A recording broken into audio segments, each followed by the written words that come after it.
having children made me care about the future in a way that I don't know if I would have otherwise. What was the moment you decided to become a farmer? I really decided to be a farmer when my son was born. I just felt this huge conflict about why I had children, and I was giving them a planet that was dying. And the more research I did and the more information I gathered about how to maybe help solve this problem, all roads led to farming. What is the wildest idea you have had that worked? I was thinking about all the fence that we need to deter deer. Then I thought that we should build an Osage orange hedge.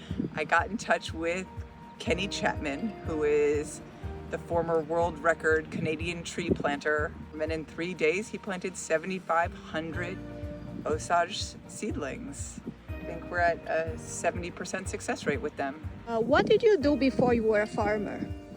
I was a high school history teacher. Being a teacher, you keep on studying all these individuals who have made change and the impact of that change on future generations. It makes being a change maker accessible. How do you see yourself in the regen movement? And the thing that I can't help but be struck by all the time is how green I am. Maybe if some newbie like myself can accomplish some of what I want to do, maybe other people will be willing to try things.